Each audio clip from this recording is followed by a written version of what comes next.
empresas e instituciones, y se dio lugar a este consorcio que llevó a cabo el desarrollo de este kit. La plataforma que habíamos pensado inicialmente era basada en un kit de detección molecular. Esto quiere decir un kit de detección del ácido nucleico del virus, ¿sí? Del genoma viral.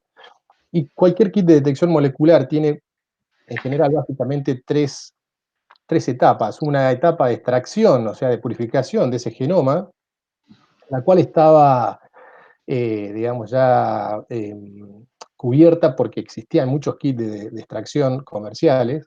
Una etapa de amplificación, o sea, de multiplicación de ese material genético, que lo podíamos hacer con una tecnología que se había desarrollado en la Universidad Nacional de Quilmes, y una etapa de detección que lo podíamos, digamos, hacer con una plataforma que tenía funcionando la empresa Chemtest con tiras reactivas. O sea que lo que hicimos fue complementar una tecnología con la otra para poder desarrollar este kit. La primera etapa de extracción de ácidos nucleicos fue nuestro primer problema, gran problema, porque fuimos a buscar kit de extracción, perdón, de ácidos nucleicos en el mercado, y ya en ese momento, estamos hablando de marzo, fines de marzo de este año, ya había faltante de este insumo a nivel mundial. Así que ya este esquema que habíamos presentado se venía abajo, y el Ministerio nos propone, ¿sí? O nos pregunta en realidad si éramos capaces, si teníamos la capacidad tecnológica de producir, desarrollar y producir un sistema de extracción de ácidos nucleicos propio acá localmente, ¿no? En Argentina. Así que nos abocamos también al desarrollo de este sistema, el cual denominamos Puro Virus, y que fue validado por varias entidades de referencia, y logramos desarrollar, digamos, este sistema comparable a los métodos de referencia ya existentes, de marcas conocidas, teniendo parámetros, en este caso son parámetros técnicos, pero parámetros técnicos bastante similares y en algunos casos mejores que los productos importados. Así que este escollo que habíamos visto al principio realmente fue una oportunidad para poder desplegar un poco también el desarrollo de otro sistema que no teníamos en el país. La parte de multiplicación del ácido nucleico de estos virus lo íbamos a llevar a cabo con una metodología que se llama ELA, la cual denominamos así por Easy Loop Amplification. Es una tecnología que se desarrolló en la Universidad de Quilmes junto con la empresa Productos Biológicos, que es una metodología de multiplicación de ácidos nucleicos a gran escala, que se utiliza, en la cual requiere, perdón, la cual utiliza un equipo de bajo costo, ¿sí? Requiere menos componentes que las tecnologías de amplificación habituales. Es isotérmica, eso quiere decir que funciona en una sola temperatura y requiere de un componente enzimático que se produce acá en el país.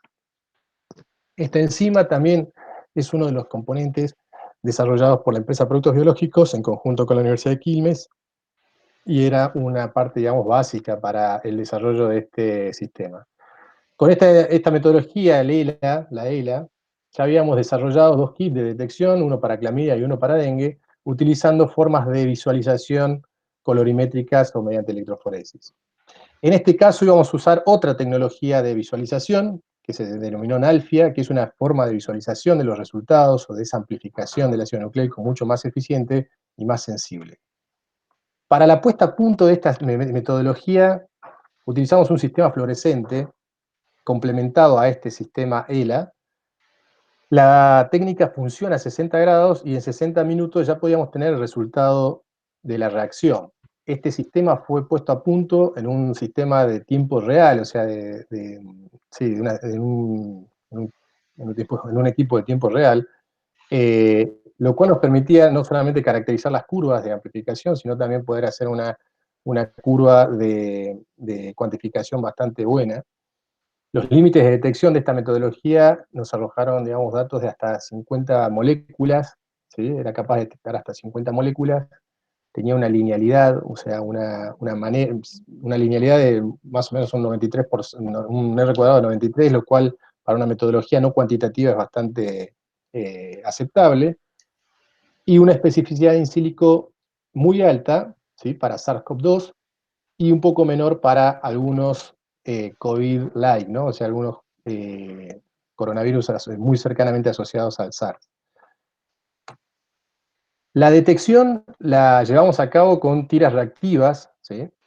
En una metodología denominada NALFIA, o sea, de flujo lateral, es un ensayo de inmunodetección de flujo lateral de ácidos nucleicos, la cual consiste simplemente en sumergir una tira reactiva en la reacción, y el producto de amplificación logrado en la etapa anterior migra hacia un lugar, ¿sí? Hacia una región donde se encuentra una molécula de captura, que captura ese ácido nucleico, y luego es visualizado o es detectado por un anticuerpo específico de otra región del mismo ácido nucleico, lo cual permitía aumentar el nivel de especificidad del sistema. El sistema tenía ya 2 niveles de especificidad, y esto, digamos, aumenta en 2 más en cuanto a la detección de un anticuerpo de la molécula que estoy amplificando y la captura de esa molécula por parte del soporte de lateral flow. O sea que el sistema es muy específico. A ese sistema lo diseñamos también para un control interno de la extracción de los ácidos nucleicos. Esto quiere decir que este control interno nos va a decir si la extracción de la muestra de hisopado es buena, y si ese control interno nos da positivo, entonces la metodología, o sea, la detección que vemos en la tirada activa del gen E, en este caso, podría ser tomada en cuenta. Es así como se ve el packaging, uno de digamos, final de la parte, digamos, enzimática, y es así como logramos desarrollar la plataforma que nos habíamos creado. La extracción de ácidos nucleicos la desarrollamos en la empresa Productos Biológicos, la reacción enzimática la denominamos ELA-COVID y la desarrollamos en conjunto con la Universidad de Quilmes. También utilizamos y nos contactamos con actores locales para el desarrollo y producción de equipos específicos para este tipo de kit. En este caso IBEMA, que nos desarrolló un equipo se llama termobloque, que incuba la reacción de forma controlada. Y la parte de producción de tiras reactivas, toda la plataforma de NALFIA, la desarrolló y produjo Chemtest en conjunto con la USAM. El segundo objetivo era la validación. Para la validación, nosotros habíamos hecho una validación interna donde habíamos obtenido buenos resultados interlaboratorio, pero bueno, pasamos también a validar al Malbrán. Malbrán nos dio su validación externa, la cual decía que este sistema tenía un 100% de sensibilidad, 84% de especificidad, un límite de detección de hasta 83 moléculas y una concordancia con los equipos de real-time PCR del 91%. Eso nos dejó bastante contentos, pero bueno, en cuanto a la especificidad, nosotros sabíamos que in sílico podía haber alguna reacción cruzada, así que también enviamos a validar en el hospital italiano, ya que ellos tenían un panel de muestras muy importante respecto a coronavirus, y el hospital italiano también nos dio buenos resultados en cuanto a sensibilidad, especificidad y concordancia respecto al sistema de referencia que usaban ellos, que es Real-Time PCR. A fines de mayo presentamos ANMAT y fue aprobado. Estamos hablando más o menos entre 45 y 60 días después de esta reunión que les había comentado.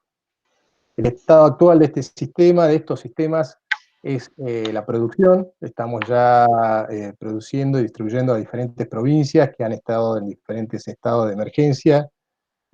Tanto el sistema ELA Chemstreet COVID como el sistema Puro Virus ha sido distribuido y utilizado ampliamente en el país. Es así como se ve nuestro kit, ¿sí? Producto del consorcio. Estos son los integrantes, y ahí faltan algunos del consorcio. Realmente éramos muchas personas trabajando, y creo que fue posible solo por eso. Y este es el producto final de esta pequeña presentación.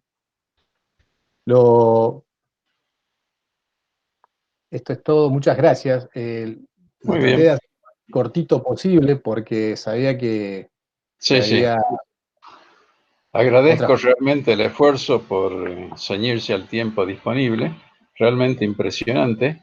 Y para no demorar y precisamente seguir con el cronograma, pasaríamos entonces directamente a la segunda presentación. La ronda de preguntas que haya la hacemos al final. Okay. Entonces, nuestra segunda presentación es ahora, está a cargo de Néstor Gabriel Iglesias. y es detección de SARS-CoV-2 en muestras ambientales de material particulado y en aguas residuales.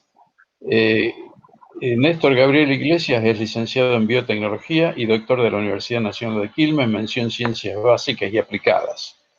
Desde hace 20 años trabaja con virus a RNA, principalmente con flavivirus. Es investigador adjunto del CONICET, profesor adjunto de Quilmes y asesor del OPDS de la provincia de Buenos Aires. Es codirector del Laboratorio de Virus Emergentes del Departamento de Ciencia y Tecnología de la Universidad de Quilmes y dirige el proyecto COVID Federal, que se llama Detección de SARS-CoV-2 en muestras ambientales de material particulado de aguas residuales, que forma parte de la unidad de coronavirus del MinSIC. Y de ese tema nos va a hablar entonces ahora Gabriel. Gabriel, adelante. Muchas gracias, Miguel. En primer lugar, quisiera agradecer a los organizadores, a la Universidad de San Martín y a la Universidad de Quilmes, a Liliana Semorile por la invitación.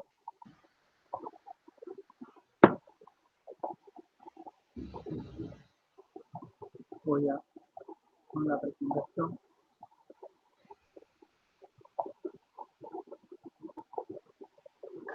Bien. ¿Se ven?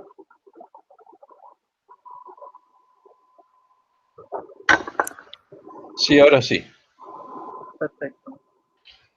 Bueno, esta es una iniciativa que surgió a partir del OPDS, principalmente de su director, Juan Berardinelli, junto con nosotros, la Universidad Nacional de Quilmes, que enseguida, en marzo, abril, empezamos a pensar en el OPS, la Autoridad Ambiental de la Provincia de Buenos Aires, bueno, ¿qué podíamos aportar desde justamente el OPS y la Universidad de Quilmes a la pandemia, específicamente en el conurbano bonaerense, en qué teníamos que poner el foco para la detección en el ambiente?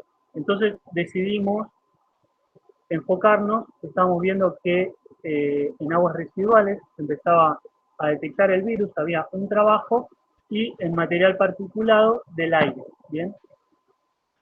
Acá quisiera destacar principalmente que en abril, ya en mayo, empezamos con el trabajo y se logró vincular diversos organismos de la provincia de Buenos Aires, entre ellos el OPS, justamente, que fue el impulsor, junto con la Autoridad del Agua, que son organismos hermanos en la provincia de Buenos Aires, que tiene autoridad y justamente incumbencias en la detección en muestras de agua. También nosotros queríamos enfocar el análisis, desde el principio lo hicimos en barrios vulnerables. Lo que queríamos, el objetivo era poder detectar a través de la detección ambiental la posible ocurrencia de brotes en esos barrios. Entonces, para eso también trabajamos con el Organismo para la Integración Social Urbana, de manera muy importante. Ellos nos brindaban datos sobre infraestructura y el acceso a estos barrios del conurbano bonaerense. A su vez también comenzamos a trabajar en la unidad coronavirus del MinSIC, específicamente en el grupo de detección en efluentes cloacales, que es una red federal que está compuesta por varios laboratorios de distintas provincias, y obtuvimos financiamiento de COFECID y del programa iberoamericano para el fortalecimiento de la cooperación sur-sur. Entonces, el objetivo del trabajo era el desarrollo y la aplicación de métodos de detección del material genético de SARS-CoV-2 en aguas residuales y en material particulado, en muestras de aire, con el fin de realizar el monitoreo y vigilancia epidemiológica en el conurbano bonaerense. Bueno, el desafío, justamente, nosotros queríamos detectar en muestras de aguas residuales en barrios vulnerables, que justamente son vulnerables, entre otras cosas, porque no tienen acceso a la red de cloacal. Entonces, ese era uno de los desafíos, la toma de muestras.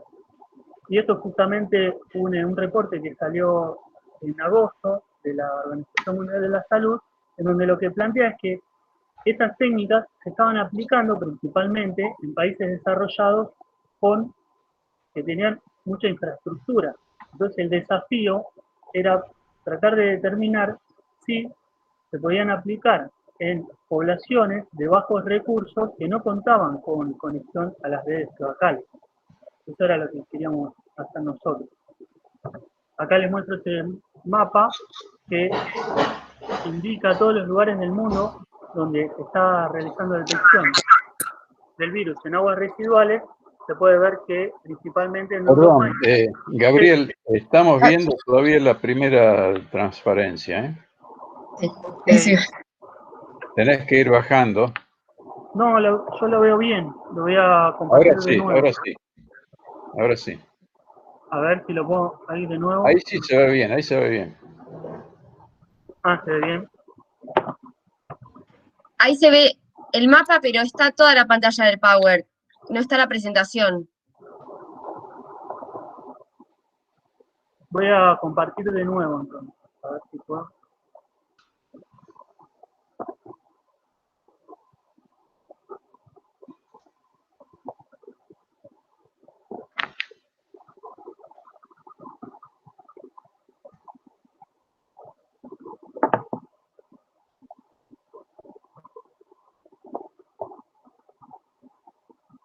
Ahí se ve bien.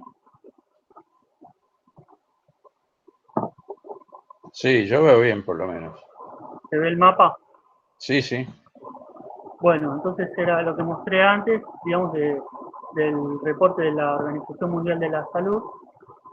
El mapa, justamente donde se ve que digamos, los que están aplicando esta metodología principalmente es en Europa y en Estados Unidos, en una multitud de ciudades. Pero bueno, como mencionaba, nosotros queríamos utilizar esta técnica y aplicarla directamente, digamos, no en plantas de tratamiento, ni con fines académicos, sino para poder después intervenir en la toma de decisiones Claro.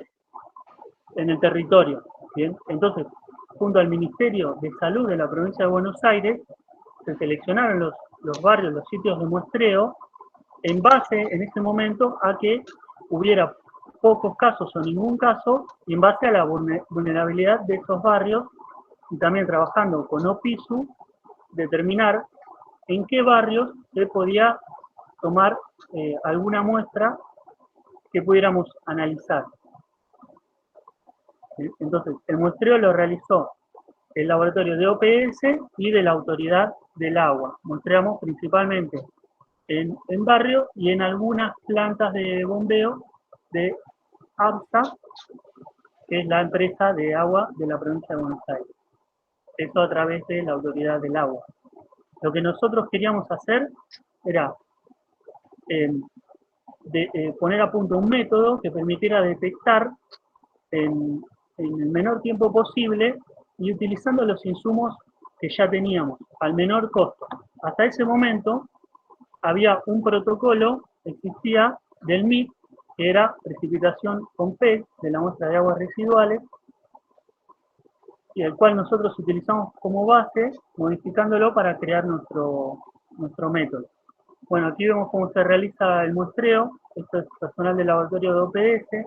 Utilizamos un muestrador automático que permite muestrar por un periodo de tiempo de horas. Y entonces, para que la muestra sea representativa de un sitio, muestreamos entre 4 y 6 horas por sitio.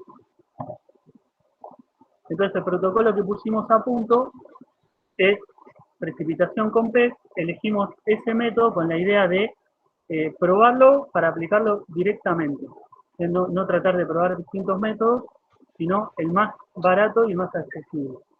Ese método tenía un primer paso de filtrado de las muestras que nosotros eliminamos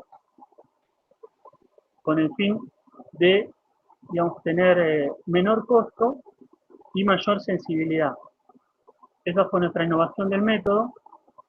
Entonces, directamente lo que hacemos es, se inactiva la muestra por una cuestión de bioseguridad. El virus está reportado que en 30 minutos a 60 grados se inactiva en este tipo de muestras, y la muestra se centrifuga, digamos, el agua, muestra cruda, en presencia de PEG y cloruro de sodio.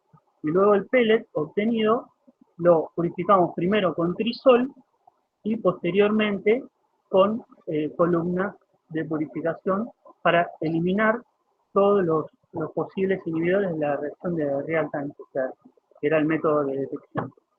Entonces usamos real time PCR para la detección, primero usando un kit provisto por la provincia de Buenos Aires, que era un kit Papón, que había sido donado por el gobierno de China, y posteriormente pusimos a punto otro método con un kit de Promega usando el método del CDC, y necesitamos un control interno del método. En este caso, digamos que durante la pandemia surgió la utilización de un virus ARNA, que es un virus de planta, pero que se encontró que es el virus ARNA que se encuentra en las muestras de materia fecal en mayor proporción, entonces servía como indicador de contenido de materia fecal y control interno para la detección.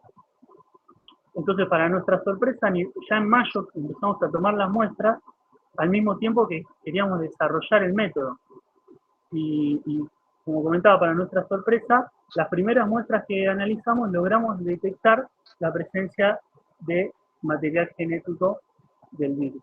Entonces, desde mayo, que empezamos a tomar las primeras muestras, pudimos poner al punto el método. Analizamos ya más de 300 muestras que provenían de más de 15 barrios del conurbano, con un porcentaje alto de positividad. Hace semanas, digamos, que las muestras nos vienen dando positivas. Recién en las últimas semanas pudimos tener algunas muestras que otra vez no detectamos presencia del RNA viral, y detectamos el indicador, el RNA control, en todas las muestras. A modo, y todos los resultados que nosotros íbamos obteniendo a diario los enviábamos directamente al Ministerio de Salud de la provincia de Buenos Aires. Acá, a modo de ejemplo, publicamos un preprint que es el primer trabajo en donde se aplica esta metodología justamente en un barrio o en una comunidad de bajos ingresos, que es en el barrio Itatí, de acá de Quilmes. Entonces, eso en cuanto a detección de material genético de SARS-CoV-2 en aguas residuales. A su vez,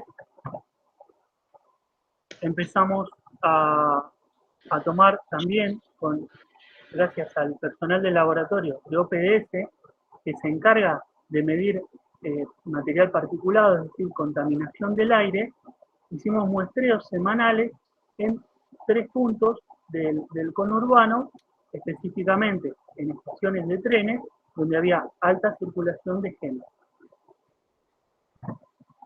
A partir de estas muestras, lo que hacíamos era un muestreo durante todo el día, de las 7 de la mañana hasta las 7 de la noche, donde se tomaban aproximadamente 15 metros cúbicos de aire, y se pasaban a través de un filtro. Ese filtro, nosotros recogíamos el material particulado con trisol, purificábamos el RNA y lo detectábamos por real time.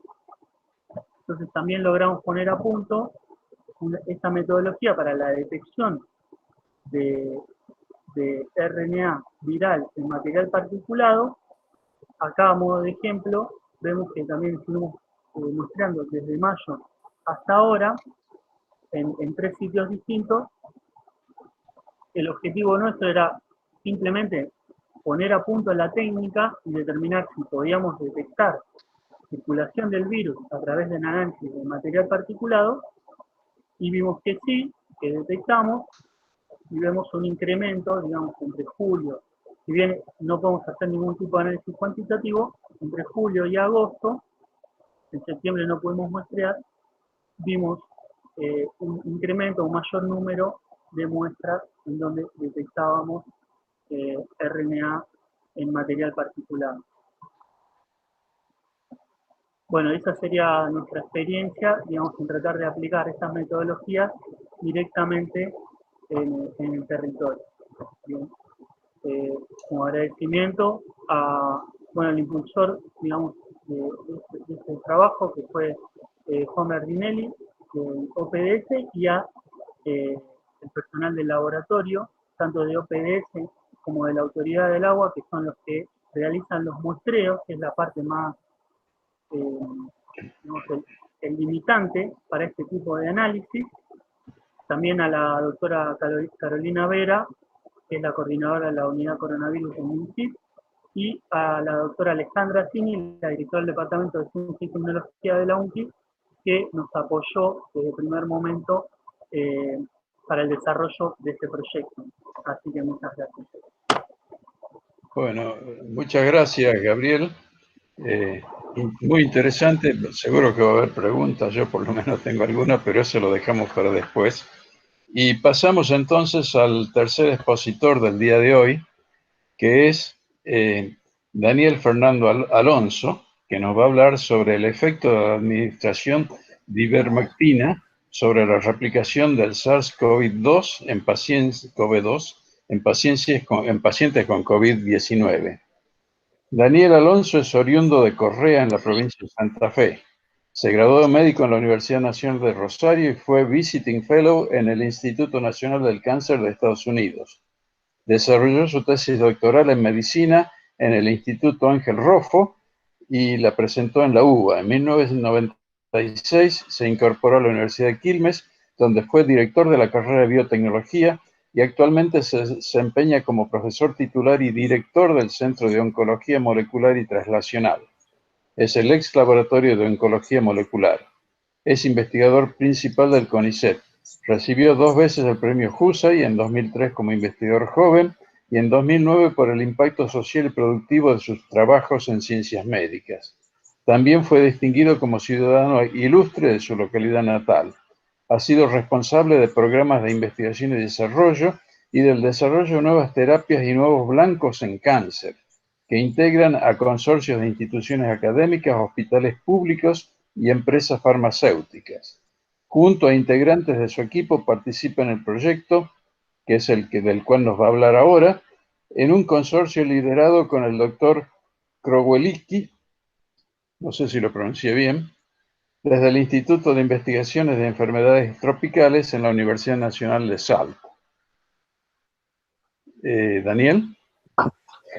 Bueno, Miguel, muchas gracias por la presentación. Gracias también a la Universidad Nacional de San Martín por esta oportunidad para presentar lo que estamos haciendo con el consorcio, y también a las autoridades de la Universidad Nacional de Quilmes, en particular a Liliana Semorile por la invitación específica para este rato. Yo no les voy a cargar ninguna presentación, les voy a contar un poco primero de la ivermectina, de la historia, les voy a contar los vínculos con la actividad antitumoral que conocía la ivermectina originalmente y ahora trasladada a la actividad antiviral, y por supuesto voy a hacer un resumen con algunos comentarios sobre el protocolo clínico que desarrollamos con el consorcio. La ivermectina es una droga antiparasitaria muy conocida, fue desarrollada a mediados de la década del 70 por Campbell y Omura. Ellos la aislaron originalmente en una bacteria Streptomyces. El producto original es la ivermectina, la versión ivermectina en realidad hoy es un semisintético. Eso les valió el Nobel el año 2015, cuando ya la droga había tenido un gran uso, muy especialmente en poblaciones vulnerables en el continente africano, para tratar parasitosis endémica.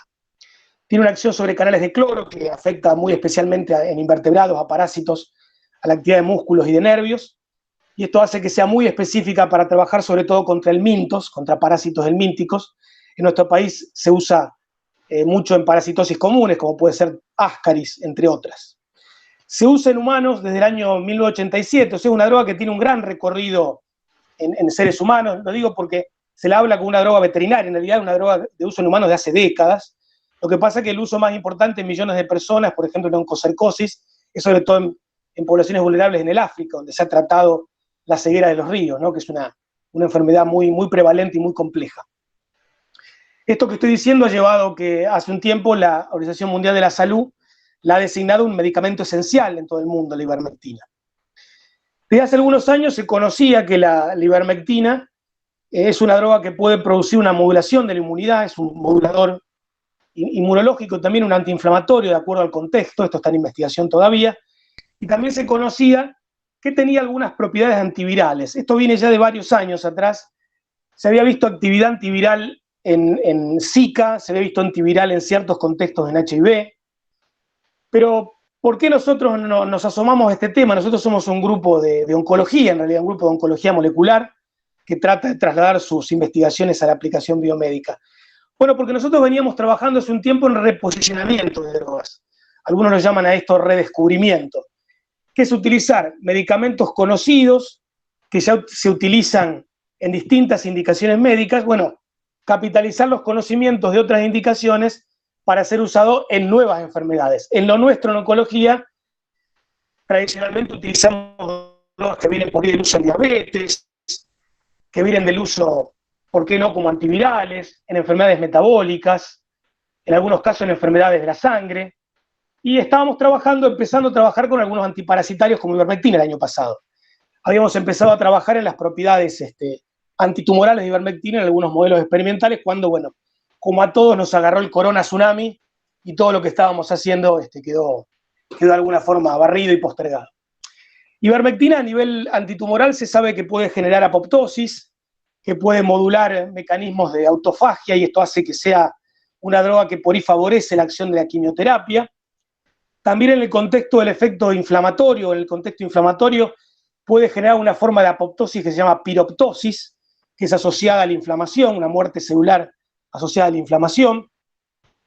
Y entre otros mecanismos, se había descrito algún mecanismo que revertía la resistencia a drogas antitumorales. Pero bueno, entre los mecanismos conocidos hay un mecanismo muy particular que se lo ubica también como un mecanismo antitumoral y antiviral, que es el mecanismo de la ivermectina actuando sobre la importina. Para decirlo de manera sencilla, la importina trabaja metiendo cosas dentro del núcleo de la célula, o sea, permitiendo que muchas cosas entren a la célula y a través de la importina entren al núcleo celular. Por ejemplo, a través de importina entran muchas proteínas derivadas de oncogenes, oncoproteínas, y por esto, si uno obstaculiza ese mecanismo, puede frenar ciertos aspectos de la transformación neoplásica, pero también muchas proteínas virales entran con este mecanismo, y es a través de esta entrada que pueden gobernar el núcleo de la célula infectada para su favor y así replicarse el virus. También algunos autores han descrito que la ivermectina puede mediar estos efectos antiinflamatorios a través de un ligando que se llama NF-kappa-beta. No había de tener, es un tema muy específico, pero bueno, había una serie de elementos como importina para la entrada de proteína viral y NF-kappa-beta para regular inflamación, que eran muy interesantes como mecanismo de la ivermectina. En eso estábamos en el mes de marzo, cuando a comienzo de abril, un grupo australiano liderado por el doctor Cali demuestra que la ivermectina in vitro tiene una actividad antiviral muy potente en SARS-CoV-2. Era un resultado muy concreto, un paper evidentemente producido de manera muy rápida, pero más allá del interés que generaba, la dosis que se había utilizado en el laboratorio in vitro era una dosis bastante más alta que la que se consideraba que se pueden alcanzar en los pacientes o en los modelos in vivo. Con lo cual, era de mucho interés que la ivermectina podía ser un antiviral para COVID-19, pero se generaban algunas dudas respecto de la posibilidad de llegar a alcanzar esas dosis en pacientes. En ese momento, en abril, nos sumamos a un consorcio que se estaba armando en ciernes, liderado por el doctor Krolewicki en la Universidad Nacional de Salta. El doctor Krolewicki es un experto en el uso de ivermectina en poblaciones vulnerables, especialmente en el uso antiparasitario, porque todavía el uso antiviral no estaba desarrollado. Se sumó también el centro Cibetán de Tandil, que es un centro de expertos en farmacología, para aportar al respecto. El Hospital Garrahan, junto con nuestra Universidad de Quilmes, para el procesamiento de muestras y la cuantificación del virus. A nivel hospitalario, el CEMIC, el Hospital Muñiz de la capital federal, y a nivel de provincia, el Hospital Cuenca Alta de Cañuelas. A esto recibimos el apoyo del Laboratorio Farmacéutico ELEA, la Fundación Mundo Sano, y este proyecto fue además reconocido y subsidiado por la Agencia Nacional en esa convocatoria específica para COVID-19. El protocolo clínico fue presentado a la ANMAT, fue aprobado en tiempo récord, afortunadamente, fue aprobado como fase 2 por la MAT en el mes de mayo, y así que entre el mes de mayo y el mes de septiembre, este protocolo de fase 2 randomizado reclutó pacientes, 45 pacientes en total, para recibir 2 por 1, o sea, 2 pacientes con ivermectina, 1 placebo, o sea 30 pacientes tratados con ivermectina y 15 con placebo, para específicamente ver si el tratamiento intensivo con ivermectina a dosis más altas era capaz de reducir la carga viral en secreciones respiratorias, o sea, en hisopados, de los pacientes en los primeros días de enfermedad. La dosis que empleamos es una dosis algo más alta, el triple que lo utilizaba a nivel parasitario. Para decirla específicamente, la dosis es de 0.6 miligramos por kilogramo por 5 días en pacientes con enfermedad temprana, de leve a moderada. Creo que este punto es crítico para el éxito del tratamiento, es que el paciente ingresa con una enfermedad incipiente cuando está levantando carga viral. Los resultados del protocolo arrojaron efectivamente que asociado a dosis altas y concentraciones altas en la sangre de ivermectina, por lo menos concentraciones de 160 nanogramos por mililitro, que son concentraciones relativamente altas, se asociaba con una muy clara disminución rápida de la carga viral, significativa de la carga viral en los primeros 5 días. Este protocolo no tenía como objetivo demostrar cura del paciente o efecto clínico, sino el objetivo, el endpoint concreto era demostrar la baja de la carga viral, y la hemos logrado demostrar asociada, como les decía, a esta dosis más altas utilizadas por vía oral durante 5 días. Esta dosis de 0.6 microgramos por kilogramo, si bien son dosis 3 veces más altas, son dosis bien toleradas. Se han utilizado dosis incluso de hasta 1.2 miligramos por kilogramo, o sea, hasta 6 veces más alta en la literatura que la dosis de referencia como antiparasitario, con lo cual fue razonablemente bien tolerado el tratamiento. Encontramos las molestias y efectos adversos leves habituales, como son prurito, algún malestar gastrointestinal, alguna reacción leve y reversible de hipersensibilidad. O sea, la tolerancia estuvo dentro de lo reportado para la ivermectina en el uso antiparasitario, más allá de que usamos dosis un poco más altas. Estos resultados de fase 2, que deben ser interpretados como fase 2 en un protocolo pequeño, un número de 45 pacientes es un protocolo relativamente chico. La evidencia, por lo tanto, tiene que ser, más allá del entusiasmo de los resultados que los resultados generan, es una evidencia preliminar y provisoria. Deberían ahora avanzar hasta una fase 3 con un número más grande de pacientes y con un endpoint, con un objetivo clínico mucho más concreto. En mi opinión personal, esto está en discusión dentro del consorcio, podría ser un endpoint ver cómo el tratamiento temprano intensivo disminuye el número de pacientes que se complican, que se hacen severos, y por qué no, en combinación a otros tratamientos. De hecho, nuestro protocolo es uno de los protocolos que arroja resultados primero a nivel internacional, pero hay decenas de protocolos con ivermectina en curso en todo el mundo. Muchos protocolos, más allá de combinar la ivermectina a medidas lógicas de soporte del paciente, como antiinflamatorios, como anticoagulantes, usan asociados antibióticos como doxiciclina, como acitromicina. Y en nuestro caso, hoy en el laboratorio in vitro estamos también estudiando combinaciones a otras drogas de reposicionamiento, como pueden ser las estatinas, drogas que sirven para bajar el colesterol, pero que también podrían potenciar el efecto sobre la importina, sobre ese mecanismo de entrada de la proteína viral que parece ser el mecanismo más importante. Así que hoy en nuestro laboratorio en Quilmes estamos trabajando en la búsqueda de combinaciones in vitro para eventualmente potenciar el resultado obtenido.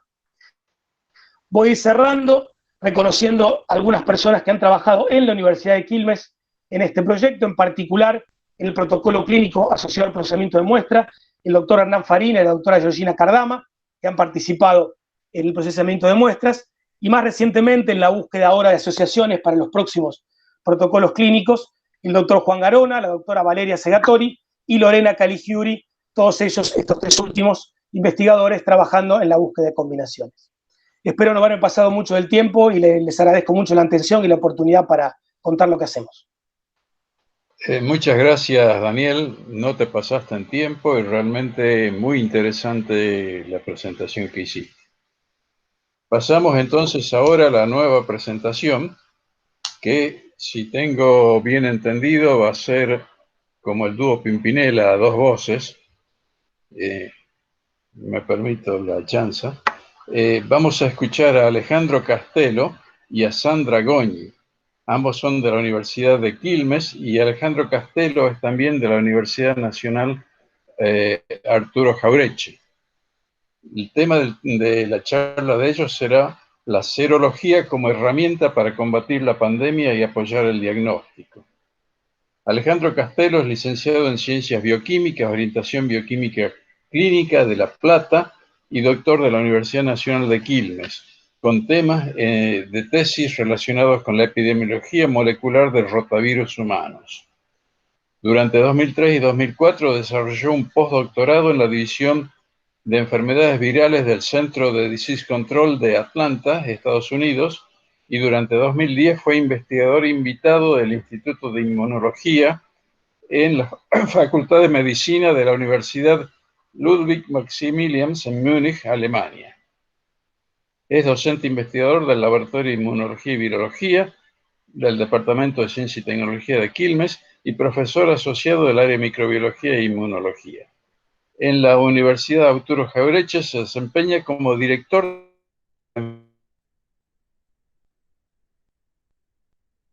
desarrollando tareas de investigación en el Centro de Medicina Translacional del Hospital El Cruce, Felipe Varela. Actualmente dirige proyectos de investigación sobre efectividad de la vacuna antirrotavirus, epidemiología de virosis endemo-epidémicas de la infancia y desarrollo de métodos de diagnóstico e inmunógenos para virosis humanas. En abril de 2020 se incorporó al grupo de trabajo de la Unidad de Diagnóstico COVID-19 y implementada como parte de respuesta a la situación pandémica. Por su parte, Sandra Goñi es licenciada en Biotecnología y doctora de la Universidad Nacional de Quilmes, mención Ciencias Básicas y Aplicadas de marzo de 2010. Es directora del Laboratorio de Virus Emergentes del Departamento de Ciencia y Tecnología y es profesora adjunta desde 2001 con dedicación exclusiva. Es categoría 3 del programa de incentivo y ha sido beneficiaria de becas de grado y posgrado de la agencia de CONICET, de la Fundación Carolina, del programa CITED y de becas de pasantía de formación profesional. Ha dirigido varios proyectos, así como tesis de grado y posgrado. Acredita la participación en programas y proyectos nacionales, en redes temáticas y en proyectos de colaboración internacionales. Posee publicaciones en revistas internacionales y nacionales con referato y es autora de capítulos de libros. Participa periódicamente en la Semana Nacional de Ciencia y Tecnología y es integrante del espacio de vinculación de la biotecnología con la sociedad.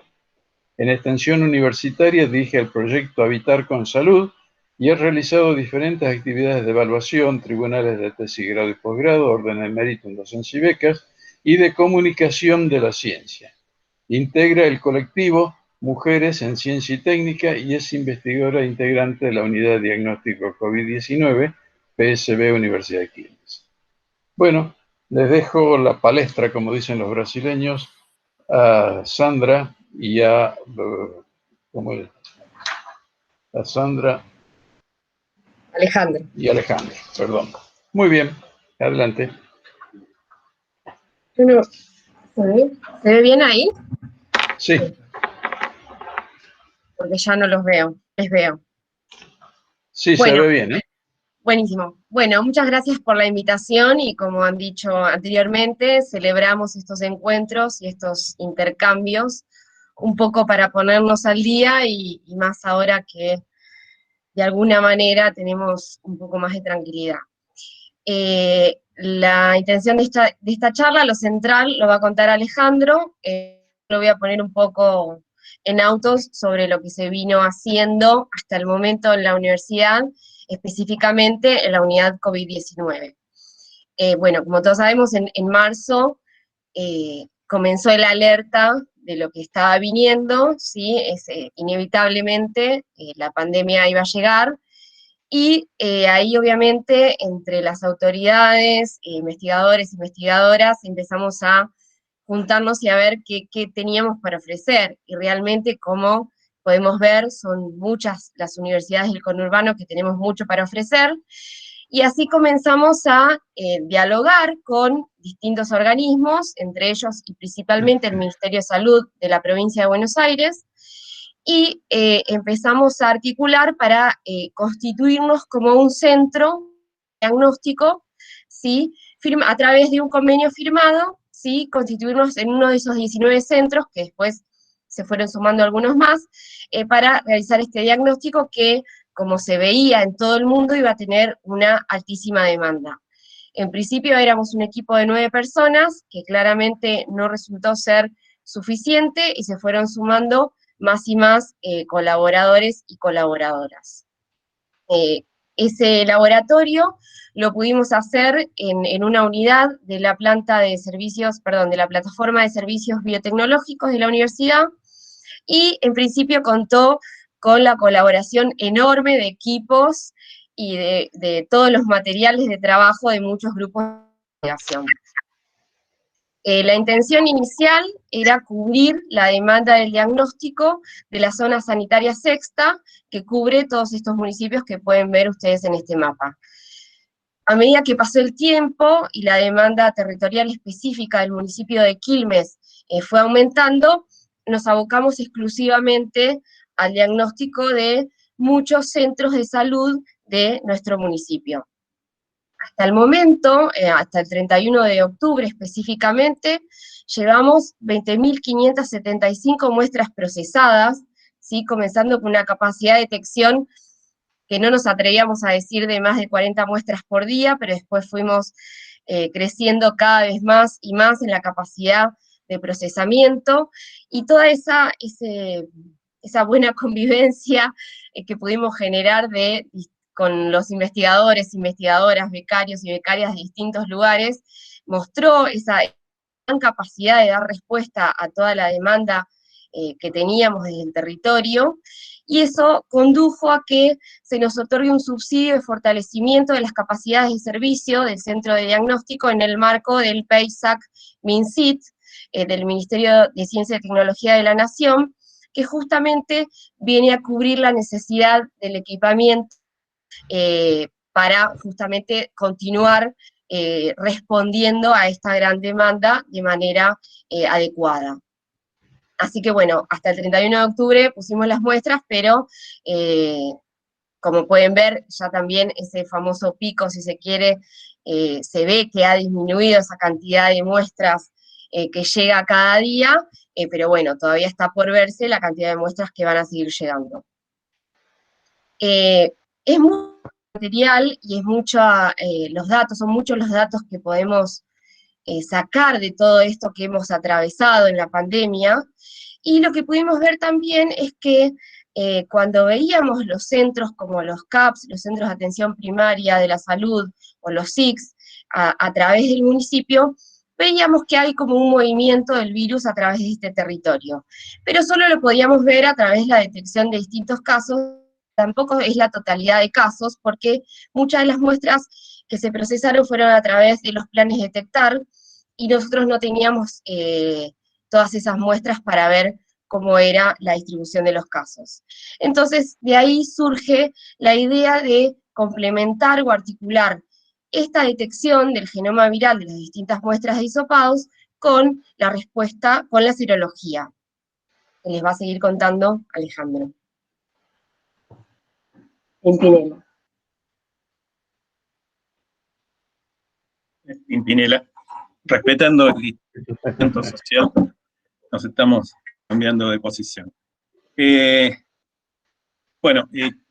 Con Sandra nosotros siempre tuvimos la idea de desarrollar algún tipo de proteína recombinante para hacer detección de anticuerpos, una intención que tuvimos al principio, pero nos atropelló un vendaval de muestras de virus. Nosotros fuimos de la primera camada que soportó la embestida y la organización de esta unidad, pero sin embargo pudimos, trabajando con desarrollos del Instituto Leloir, el desarrollo muy temprano del test COVIDAR por la doctora Gamarnek, que nos fue facilitado a través del Ministerio de Salud de la provincia, a quien agradecemos. Pudimos establecer algunos estudios seroepidemiológicos. Nosotros estábamos muy interesados en establecer esta herramienta para un seguimiento de poblaciones, básicamente, que es una de las utilidades principales que tiene la determinación de IgG, estudios epidemiológicos, como dice acá, seroprevalencia poblacional y enfermedad remota. Esto sirve para establecer el estatus de una población, cómo se va dispersando una infección en la población, pero también está demostrado muy tempranamente, a través de estudios en China, en Alemania, en distintos lugares, que la determinación de IgG y de inmunoglobulinas más tempranas, como IgM y IgA, complementan el diagnóstico utilizados en conjunto con la RT-PCR en tiempo real, que es el método estándar. Hay muchos estudios que avalan esto, no es un método de diagnóstico, pero sí ayuda para incrementar la sensibilidad general de los test de laboratorio, utilizar IgG, IgM, IgA. Todas estas eran intereses de desarrollos propios, pero bueno, pudimos empezar a utilizar, ya les digo, la herramienta serología a través de un desarrollo de otra de las unidades de investigación de la Argentina. Es muy útil también y se ha utilizado para control de poblaciones especiales, por ejemplo, determinar los niveles de positividad en geriátricos, en ámbitos laborales, en personal de salud se ha aplicado en todo el mundo, y se está aplicando en el ámbito de la salud de la provincia de Buenos Aires en este momento.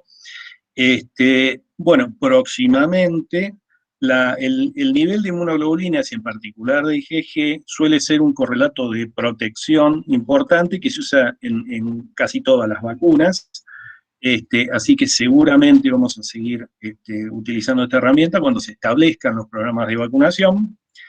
Y hay utilidades un poco más controversiales o más emergentes, y que sirven en algunos casos, que es un poco en lo que termina esta charla, que es utilizarlo como biomarcador de severidad, y ya van a ver por qué. Y posiblemente sea un marcador de inmunopatología también, pero eso, bueno, está todo por verse. Los estudios estos que estamos haciendo se enmarcan en estudios presentados a la Universidad de Quilmes y Hospital del Cruce. Ambos aprobaron a través de sus comités de ética la utilización de muestras humanas. En el Hospital del Cruce trabajamos con el servicio de cuidados intermedios de adultos y cuidados intensivos, y obtenemos muestras de pacientes severos a muy severos. En el ámbito acá del territorio de Quilmes, a través de vigilancia en la universidad y a través de colaboradores en unidades periféricas de salud, tenemos acceso a muestras de pacientes asintomáticos y presentaciones leves a moderadas. Así que esto hace que la unión de las colecciones de estos estudios nos brinda un panorama de todas las severidades, y es un poquito, por lo menos los resultados que estamos obteniendo hasta el momento y algunos indicios de hacia dónde podemos. Hasta el momento tenemos una colección en el hospital de 212 muestras de plasma de 131 pacientes. Estos pacientes son todos severos, muchos de ellos internados en terapia intensiva y otros en cuidados intermedios, con una edad promedio de 55 años, una mediana de 58. Hay muy poquitos pacientes, como ya se habrán enterado por las noticias en general, y se afectan edades avanzadas, como la mía. Más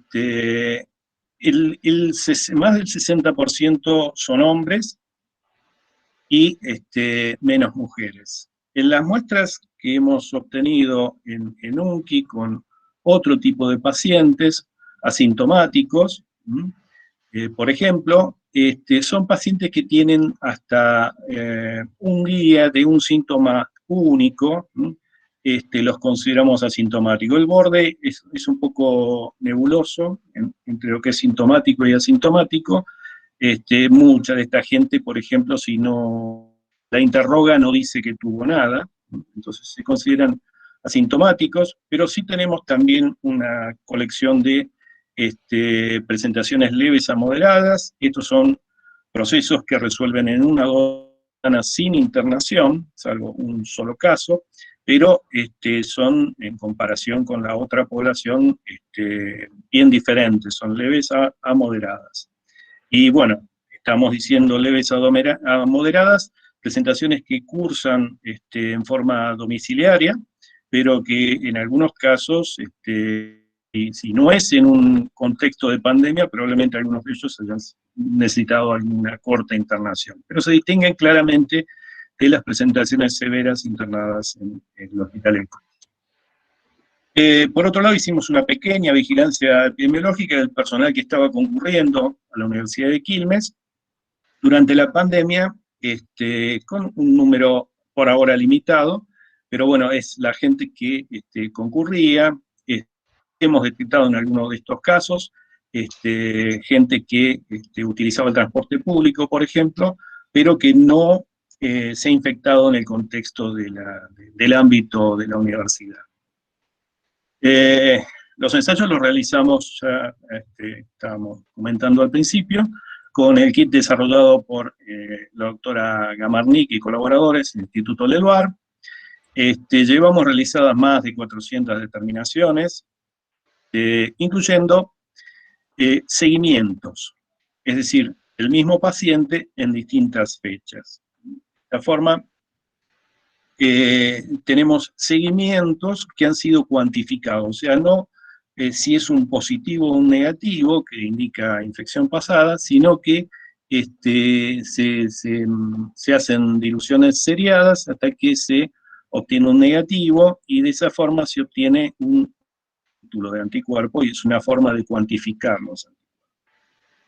Tenemos, bueno, bastantes tituladas y hasta ahora 20 pacientes severos en seguimiento.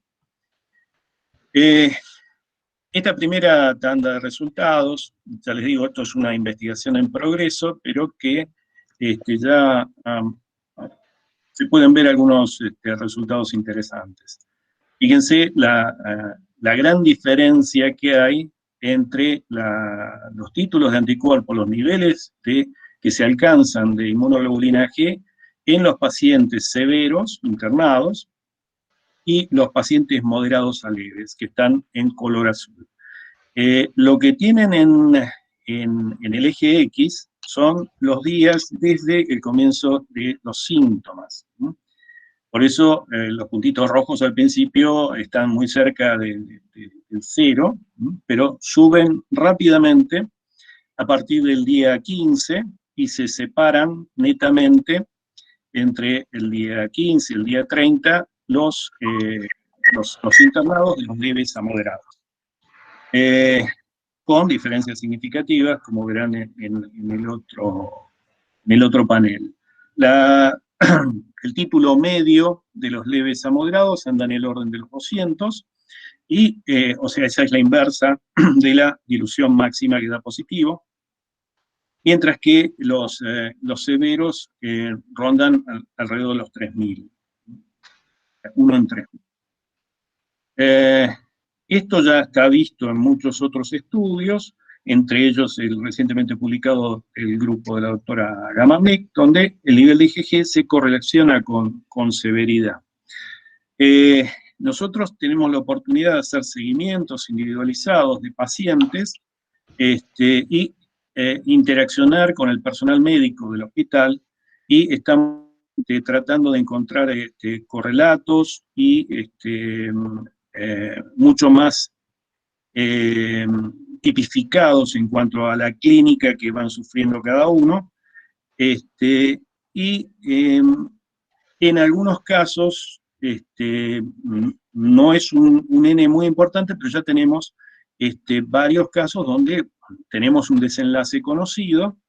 En muchos casos, porque estos pacientes son de una complejidad importante, están en el hospital incluso, muchos de ellos tenían patologías importantes antes de adquirir la infección por coronavirus.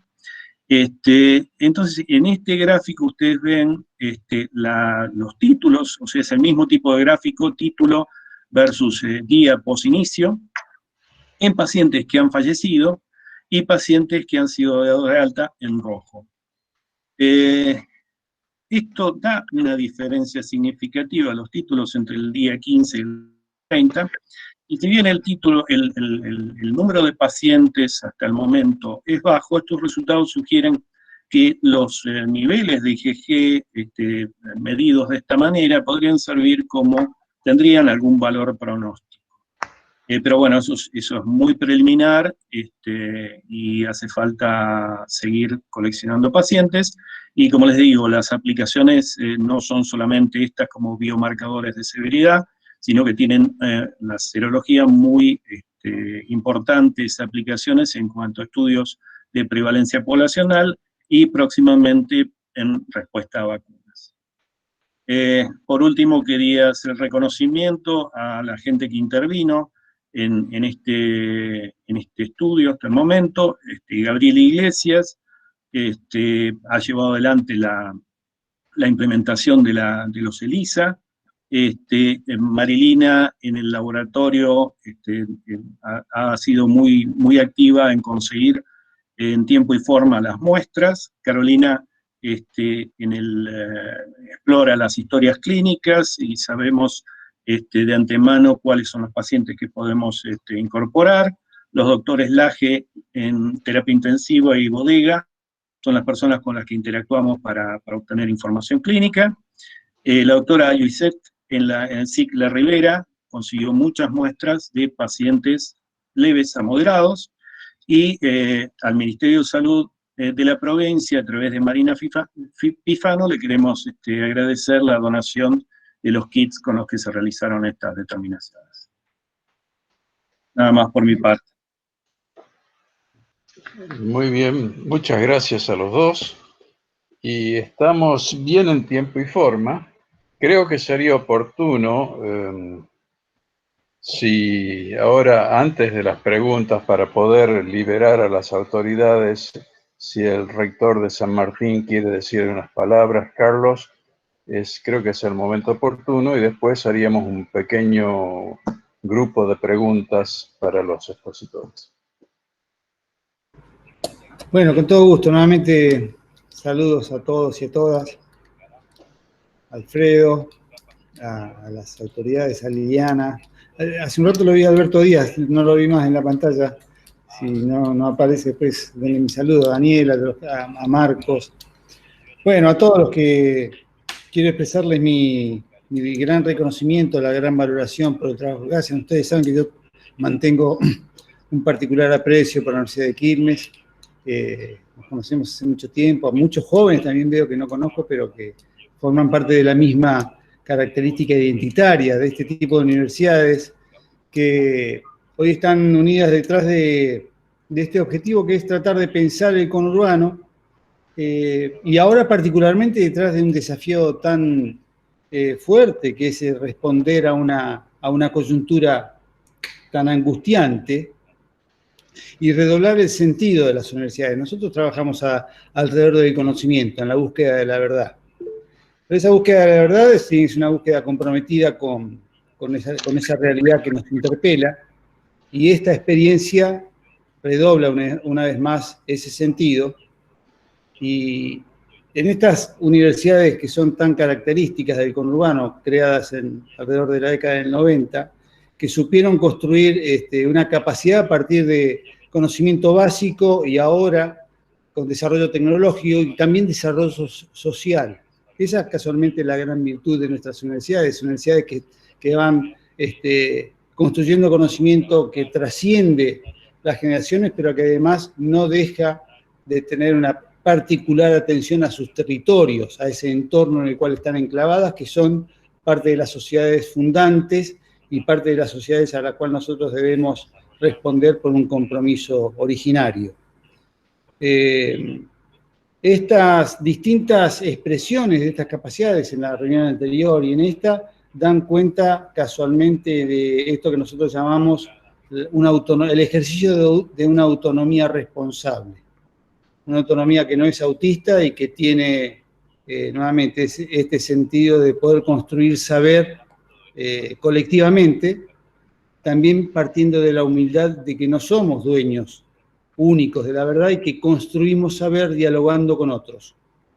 En ese diálogo con distintos saberes académicos, pero también saberes populares, saberes culturales, saberes inclusive de otro tipo de organizaciones educativas, organizaciones religiosas, políticas, en ese diálogo poder construir un saber colectivo que nuevamente haga sentido a nuestro trabajo. Pero sí es claro que que es un saber aplicado, requiere de esa formación científica de calidad, construida inclusive con el intercambio con otros países. Dan cuenta de universidades que están ranqueadas como de primer orden en la capacidad de generar ese conocimiento científico, y en estos casos de estas urgencias demuestran rápidamente que ese es otro gran reconocimiento, poder, está la experiencia que contaba Marcos en diálogo con Diego Comerci y el resto también, cómo rápidamente reaccionaron en tiempo récord a poder generar capacidades nacionales de respuesta a esta situación. Así que esta experiencia, que además demuestra la capacidad de trabajar de manera cooperativa, debería ser para este proyecto que trata de pensar colectivamente la Universidad del Conurbano, debería ser una buena plataforma también para seguir trabajando en otras dimensiones de ese conocimiento aplicado. Cuanto más sentido hace pensar, por ejemplo, un conurbano más sustentable, en términos no solo sanitarios, sino también económicos, ambientales, políticos, sociales, más equitativos. Nosotros siempre decimos, nosotros vivimos en San Martín, ¿no? Digo, una localidad que fue dada en llamar en su momento la capital de la industria, y hoy el 30% de su población vive sobre y de la basura. Y entonces también es una realidad a la que tenemos que dar respuesta, en estas distintas dimensiones.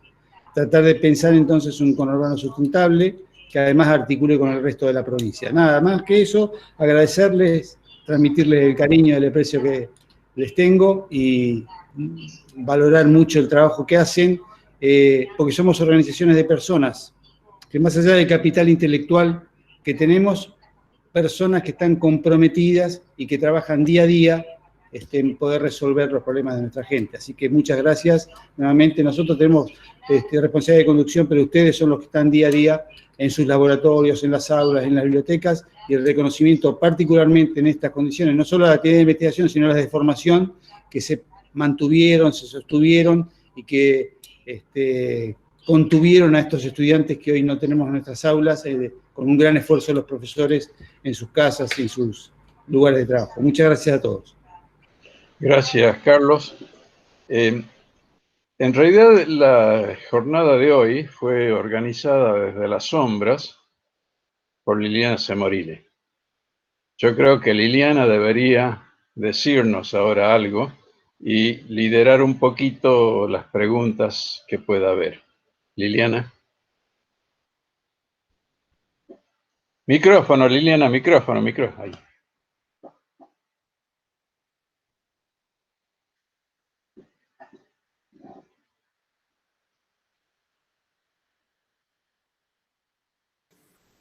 Ahí está. ¿Me escuchan?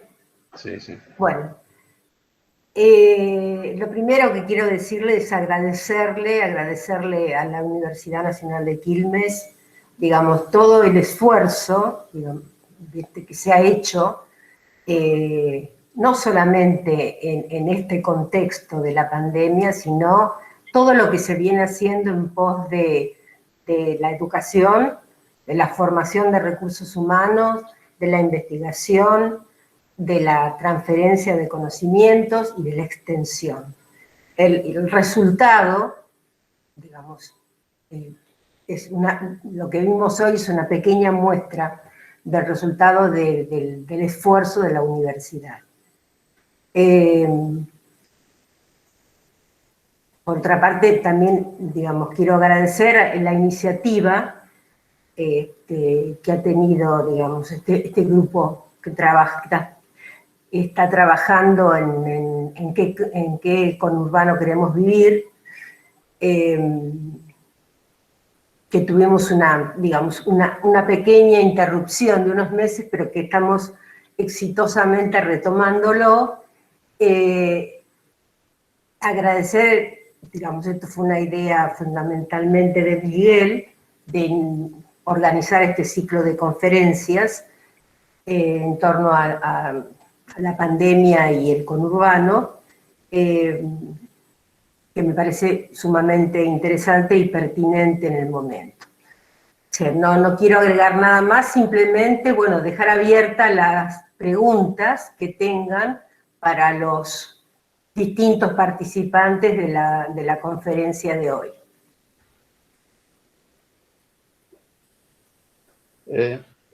Para romper el hielo, yo tengo una pregunta que en realidad es una pregunta doble para Gabriel Iglesias.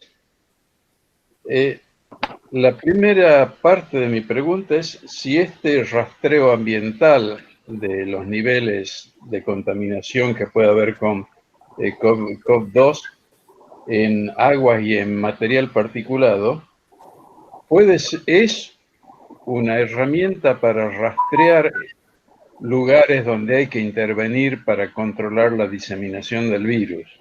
Esa es la primera pregunta.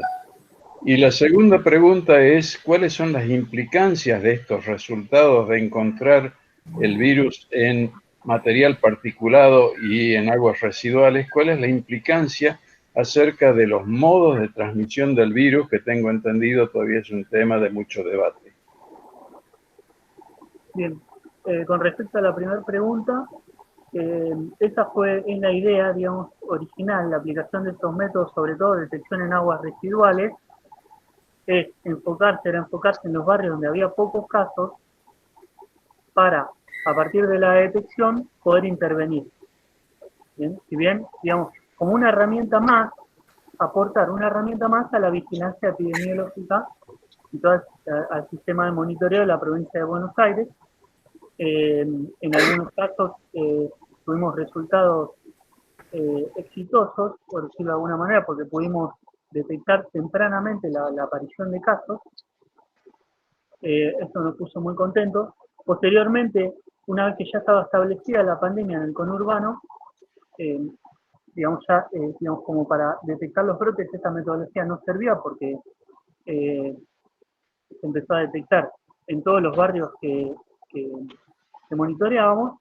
Entonces, a partir de ahí, desarrollamos un método cuantitativo para determinar si podíamos asociar la detección de material genético en aguas residuales con la dinámica de la cantidad de casos en cada lugar.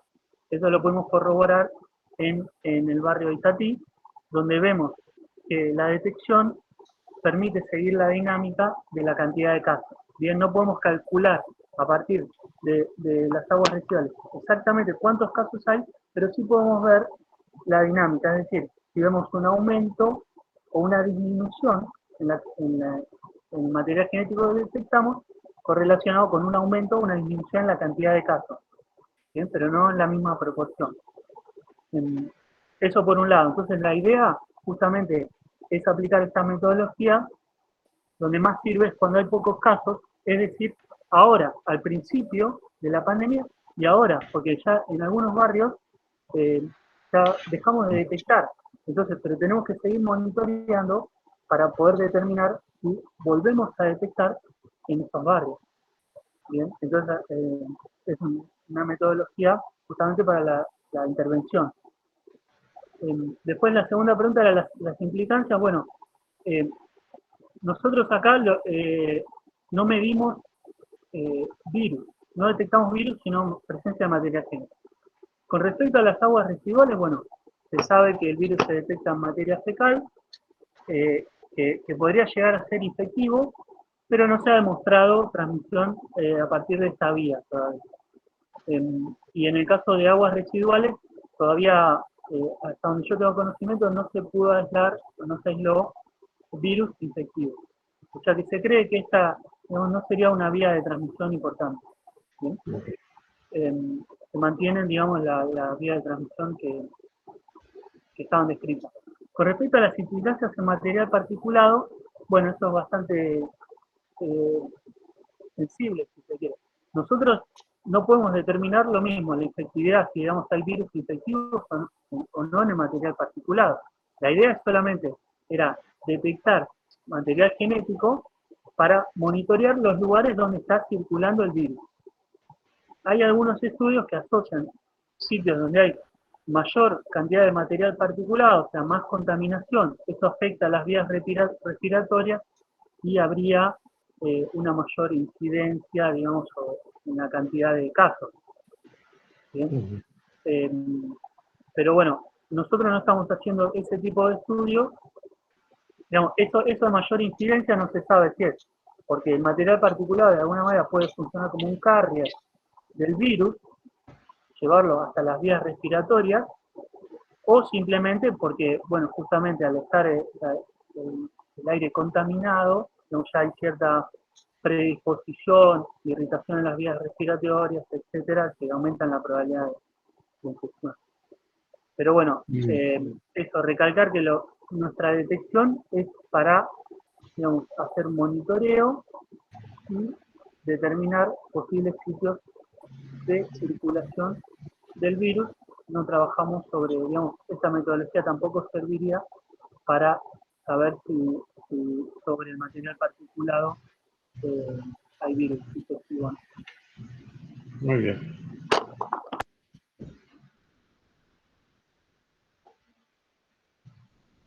Liliana.